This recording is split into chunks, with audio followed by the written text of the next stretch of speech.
My first overall play is going to be Zach Wheeler over 6.5 strikeouts. I'm going to tell you why in just a second. When taking a look at the PrizePicks board, a lot of people just base their picks off of a feel or how they think they're going to play out, right? And honestly, betting with your gut is never the option. I'm going to show you why in a second, but let's first talk about how PrizePicks takes advantage of these sports bettors. The casual sports bettor is only going to hit about 50% of their picks. And if you're watching this video and you're a 50% sports bettor, well, guess what? You're probably not going to be profitable long term. You aren't going to be, especially on PrizePicks. I'm going to show you why. So when we break down the individual math on, let's just hypothetically say on PrizePicks, because we know they're a fixed payout platform, right? Their payouts never change based on whether you hit the over or under of any specific player prop. And for a two-man power, everybody's favorite slip type, you're hitting 3x, right? You're hitting 3 times your return. You put in $100, you're getting back $300. So really, you're only getting an additional $200. And we're going to talk about the math here. What this Excel sheet shows you is the break-even percentage based on the EV for each type of scenario of you going into a two-man power. So it shows you the EV for hitting 0 of 2, 1 of 2, and 2 of the 2. For all the people that play PrizePicks normally, you know that you only get a payout if you're hitting 2 out of 2. You're getting 3 times payout. Now, let's say that the average sports bettor who's playing on PrizePicks and playing two-man slips is hitting 50% of his legs. He's going to come out long-term negative EV. Like, he's not going to make money. That's how this works, right? And let's say he hits 55% of the time. He's still not going to make money. That's, again, how this works. But let's hypothetically say he hits 57.75, and I only know this because I've ran the math before. His individual legs, 57.75% of the time. He's going to be a profitable long-term bettor. That's the break-even point, right? So the higher this is, the more obviously you're going to make in the long term. However, if you do this exact same kind of math for a 5-man flex, let's like work up the math real quick. Hit 50% of the time, you're obviously going to lose money, right? 52% of the time, you're still losing money. 54, you're going to still lose money.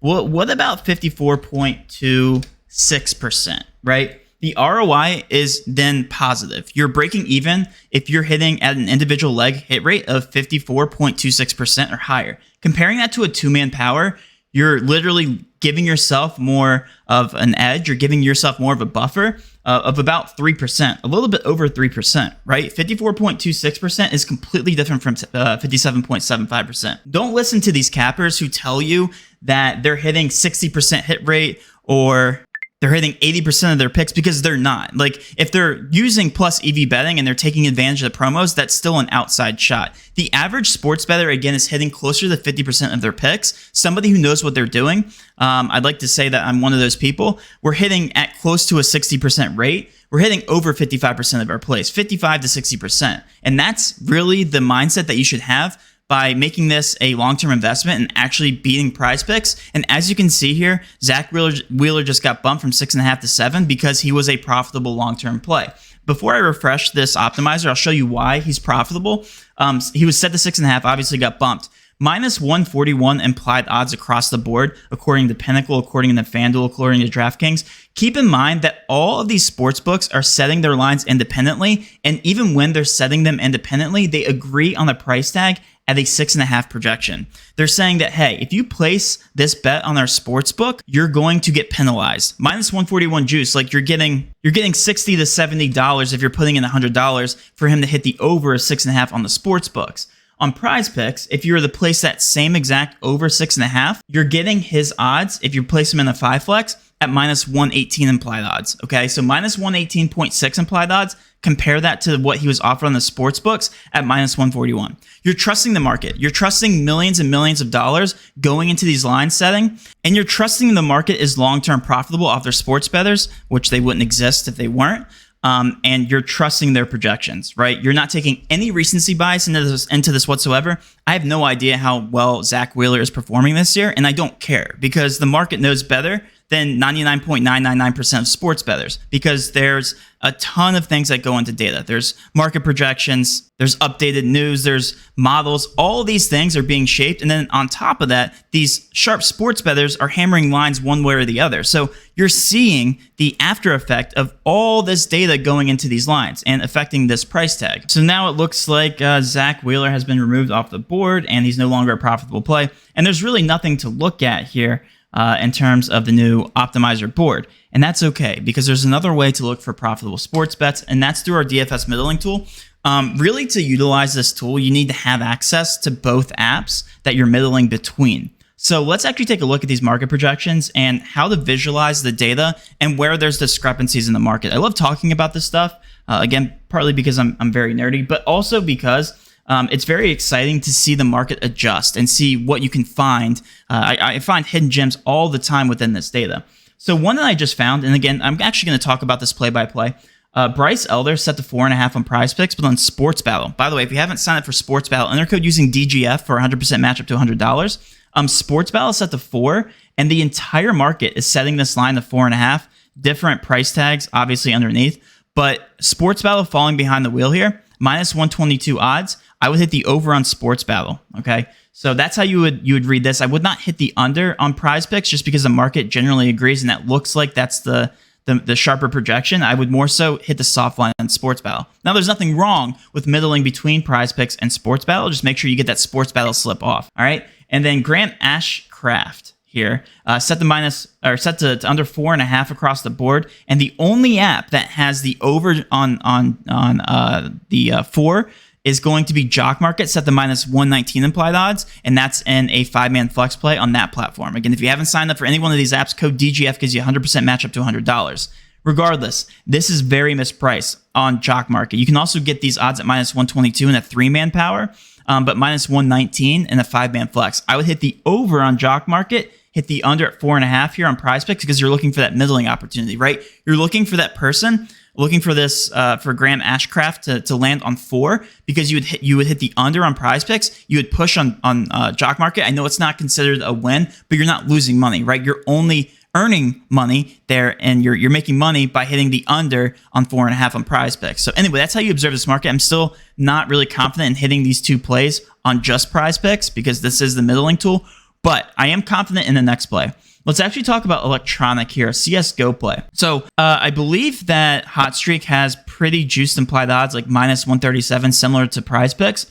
So they're actually favoring the over here slightly at 37.5, so really closer to 38, 38.5. You actually get this 2-kill discrepancy on PrizePicks. So set to 36, obviously 57.26. The market hasn't adjusted. So there's a mindset here to be had on PrizePicks. One of these 2 apps is going to shift towards the middle, and it usually is going to end up in the middle, right? So this is either going to get bumped to 36.5, 37, and then the exact same thing can be said here to Hot Streak. It's either going to get bumped down. One of these 2 apps are off, and because this market has a ton of sharps, you can assume that the sharpest projection is going to be somewhere in between these 2 apps, which again, the whole reason for this middling tool. So generally when there's an edge this long on the board, it usually gets bumped. So what we're going to do, we're going to take advantage of this small discrepancy, hit the over of electronic over 36 kills, and we're going to head over, and we're going to start out a slip that way. I'm sorry that Zach Wheeler got bumped, but you guys saw why this process works. That's the entire point of these videos. And then it looks like Hancock, really nothing to be said because the market is in disagreement with 4.5 and 4, so I'm not really confident there. Giolito, the app I would be taking advantage of there is going to be on Hot Streak because the only app set to 5.5, slight juice on the under. Hobbit, there's a discrepancy here again. Again, we're going to use the same exact logic comparing directly to Hot Streak. The most accurate projection is going to be somewhere in the middle. We're taking the over 35, and that's how we're going to play that play on PrizePicks. Now, do they play each other? They do. So there's actually some positive correlation as well, but we can't play because we're both on the same team. We would have taken that if they were on the opposing team because there's positive correlation there. Anyway, moving on. Hobbit, obviously not as good of a play as Electronic because Electronic, there's a bigger discrepancy. Nealon, under 16, it looks like headshots, and this is slightly favoring the over again on Hot Streak, so this is really closer. Or sorry, it's favoring the under, so it's actually favoring closer to 14.5, 14. We're taking the under on Nealon, under headshots. Under 16, and then going down Shiro, again, plays for Cloud9, so we can't take that play. Ro J for Fnatic, taking the over on headshot, 17.5, direct comparison to Hot Streak. Let's go ahead and put him in there. Just kidding. He also plays for Cloud9. Going down here, not any more plays here with Javier because, again, the market generally agrees with 5.5, 5. It's somewhere in between there, so we're not going to take that. Isaac, yeah, I think that's his name, under 17. Again, a full 1.5 discrepancy between headshots. Imagine the discrepancy with, like, NBA points, right? Imagine this is, I don't know, Caldwell Pope. I think that's usually around the same average for points. Imagine the DFS app sets his points as 17. 15.5 and 16.5, and you can get the under at 17.5 when the market is generally saying that his projection is in between 15.5, 16.5, and 17. You should be taking the over on Hot Streak here, taking the under on Isaac here on PrizePicks. We're taking the under on Headshots. And again, we can't play those because of those two players on the same team. Again, market agreements here. We're going to go right past that. These two apps agree. So Underdog and PrizePicks agree with the 21. So the most inaccurate projection is going to be set here to Hot Streak. Logan Allen, general agreements here. Waka, general agreements here. The app that is off is going to be actually Fliff. If you're going to take that on Fliff, that looks like a good play there. And then Something, that's his name,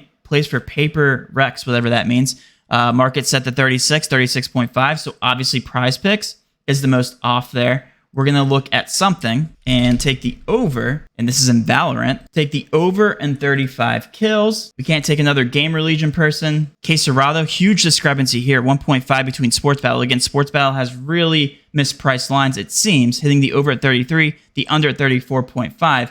Quesarado, we're taking the over 33 kills, and then hopefully we have another play here, and we do. DSSJ, set to 12 here, but two apps agree on the 12.5 with slight juice here.